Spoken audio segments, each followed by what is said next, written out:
The reason that I posted that was not people had the opportunity to like chime in or whatever and get attention.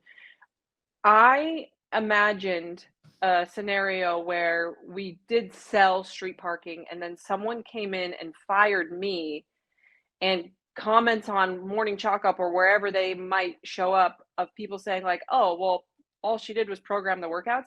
I would end up in jail. Like I would lose my shit if people said that my contribution to street parking was the workouts. And it's not, I mean, yes, I program a lot of most of the daily workouts, but and it's a skill and a talent that I feel very proud of.